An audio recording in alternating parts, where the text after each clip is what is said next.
আজকে আমি সারাদিন শুধু আমার নেম লেটার খাবার খাবো। আমি তো ভীষণ এক্সাইটেড। তোমরা কি এক্সাইটেড? আর আজকের আমার এই লুকটা তোমাদের কেমন লাগলো অবশ্যই কমেন্ট করে জানাবে। আর এই যে লাস্টে তো ঢং একটু করতে হয়, না হলে ঠাকুর আমাকে পাপ দেবে। আমার নামের অক্ষরের ফার্স্টে হয় আর, তাই আমি বানিয়ে নিয়েছি এখানে রচা, আর সেটাই আমি বসে বসে খাচ্ছিলাম। তো চাটা বেশ আমি ভালোই বানিয়েছিলাম। তারপরে হয় ই। এবার ই দিয়ে কি খাবো আমার মাথাতে কিছুই আসছিল না, কোনো খাবারই খুঁজে পাচ্ছিলাম না। তাই জলদি জলদি গিয়ে স্নান করে এসেছি আর দোকানে চলে এসেছি যে ই দিয়ে কি খাবার হয় খোঁজার জন্য। তো ফাইনালি আমার চোখে এই যে ই দিয়ে এই আন্ডাই পড়েছে, মানে এগ। তো আমি এখান থেকে দুটো ডিম নিয়েছি, আর নিয়ে আমি এখানে দেখো সেদ্ধ করতে বসিয়ে দিয়েছি। আর যতক্ষণ ডিম সেদ্ধ হচ্ছিল ততক্ষণ আমি একটুখানি গিয়ে সুন্দর করে সেজেছি বলতে একটুখানি মাথাটা আসছে, একটুখানি লিপ বাম নিয়ে নিয়েছি। আর ততক্ষণে দেখো আমার ডিমটা সেদ্ধ হয়ে গেছে। এখন আমি ডিমটা একটুখানি ছুলে নেবো, বাট আমি ডিম ছুলতেই পারছিলাম না, তাই তাড়াতাড়ি করে একটু ফাটিয়ে নিলাম। আর এবার আমি ডিমটা ছুলবো। বাপরে বাপ, ডিমটা ছুলতে আমার যে এতক্ষণ লেগেছে কি বলবো। ডিমটা মনে হয় খুব বেশি প্রপারলি ভাবে সেদ্ধ হয়েছিল না, একটু পোচ ভাবে সেদ্ধ হয়েছিল, তো এর জন্য আমার ছুলতে এত টাইম লেগেছে। তো এই দেখো আমি কিন্তু ওই ডিমটা মুখে দেওয়ার সাথে এত গরম লেগেছে, প্রচন্ড গরমই ছিল ডিমটা। আর খেতে এতটা ভালো লাগছিল, কারণ হাফ বয়েল ডিম হয়েছিল। আর হাফ বয়েল ডিম খেতে কে কে ভালোবাসো আমাকে কমেন্ট করে কিন্তু জানাবে। আমি দেখো কপ কপ করে ডিমটা খেয়েই গেছি।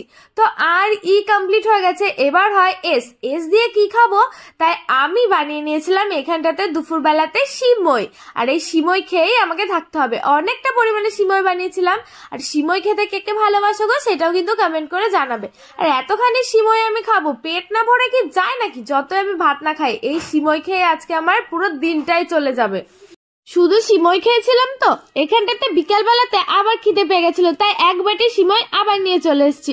তো ওটা নিয়ে বসে বসে খাচ্ছিলাম, যেহেতু ভাত খাইনি এই সিমই খেয়ে পেটটা ভরাতে হবে। কি বলবো গাইস, এই কষ্ট করতে হচ্ছে, এর জন্য কিন্তু আমাকে একটা লাইক আর একটা শেয়ার চাই।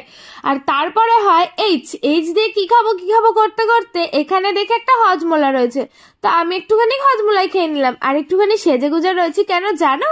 আমি ইনস্টাগ্রামের জন্য ভিডিও বানিয়েছি। তোমরা ইনস্টাগ্রামে আইডিতে গিয়ে জলদি জলদি সবাই ফলো করে দিও রেশমিবালা অফিসিয়ালে। আর এই যে সন্ধ্যাবেলা কিন্তু আমি রেডি হয়ে গেছি। রেডি হয়ে এখন যাব বাজারে, কারণ আর বাকি রয়েছে দুটো অক্ষর, এম দিয়ে হয় মোমো। তাই আমি চলে এসেছি সোজা মোমোর দোকানে। এখানে কাকুকে বললাম যে তুমি প্যাক করে দাও, আর আমি মোমোটা নিয়ে কিন্তু বাড়ি চলে এসেছি। আর এই যে এটার মধ্যে রয়েছে মোমো, আর এই প্যাকেটটার মধ্যে রয়েছে এক প্যাকেট স্যুপ। আর তো চাটনি তো দেয়। এই যে আমি কিন্তু সার্ভ করে নিয়েছি, 6 পিস মোমো ছিল। মোমোগুলো দেখে তো জাস্ট আমার লোভ লেগে যাচ্ছিল যে কতক্ষণে আমি খাবো। আর এই স্যুপটা জাস্ট অসাধারণ মাখো মাখো টাইপ ছিল। তো চলো আর বেশি বক বক করবো না, মোমোটা খাওয়া স্টার্ট করে দিই। দেখো নিয়ে কিন্তু বসে পড়েছি এক প্লেট মোমো। আর এই মোমোর ভেতরে ভর্তি ভর্তি পুর দেওয়া ছিল, ভর্তি ভর্তি চিকেনও দেওয়া ছিল। তো চলো এখন খাই। ওফ, খেতে যা টেস্ট হয়েছিল না গাইস, কি বলবো। একদিন এই দোকান থেকে আমি মোমো এনে তোমাদেরকে বলবো যে আমি কত টাকাতে এই দোকান থেকে মোমো এনেছি, ঠিক আছে? তোমরা আমার খাওয়ার এক্সপ্রেশন দেখেই বুঝতে পারছো, মানে সকালবেলা থেকে শুধু মিষ্টি মিষ্টি খেতে খেতে এখন একটুখানি ঝাল কিছু পাচ্ছি, এত ভালো লাগছিল কি বলবো। আর চাটনিটা তো সাথে অসাধারণ লাগছিল, কারণ দুটো চাটনি একবারে মিক্সিং করা ছিল। তো মোমো খেয়ে কি খালি পেট ভরালে হবে, এর সাথে তো একটুখানি স্যুপও রয়েছে। ভেবেছিলাম স্যুপ খাবো না, তাই ভাবলাম যে না একটুখানি স্যুপ খেয়েই নি, কারণ স্যুপ ছাড়া তো আমি থাকতে পারবো না। রাত্রেবেলা যদি আবার খিদে পেয়ে যায়, তো এক বাটি স্যুপ খেয়ে আমার পুরো পেটটা ভরে যাবে, তার জন্য আমি স্যুপটা খেয়ে নিলাম। আর বাকি থাকলো আমার নামের অক্ষরে আই, মানে সবকিছু হয়ে গেছে RESHM, এবার শুধু রয়েছে আই। তো আই দিয়ে কি হয়, তাই আমি বোনকে দিয়ে বাজারে পাঠিয়েছিলাম, ও এনে দিয়েছে আমাকে আইসক্রিম। আইসক্রিমটা খুলতেই আমি না পুরো অবাক হয়ে গেছি, কারণ আইসক্রিমটা এতটা পুচকে ছিল। আইসক্রিমটা তো একটু বড় হওয়ার কথা, বলো তো এই আইসক্রিমগুলো কি এত পুচকে হতো? তো যাই হোক, আই দিয়ে আমার খাবার কমপ্লিট করেছি আমি এই আইসক্রিমটা দিয়ে। আর আইসক্রিমটা প্রচন্ডই ঠান্ডা ছিল, এত ঠান্ডা ছিল যে আমার দাঁতে শিরশির করছিল। তো যাই হোক, আমার আজকের এই চ্যালেঞ্জটা তোমাদের কেমন লাগলো অবশ্যই কমেন্ট করে জানাবে। ভালো লাগলে লাইক শেয়ার করে দেবে। আরো কি কি চ্যালেঞ্জ ভিডিও তোমরা দেখতে চাও সেটাও কিন্তু কমেন্ট করে জানিও। আর হ্যাঁ, ভিডিওটা কিন্তু অবশ্যই লাইক শেয়ার কমেন্ট করে দিও।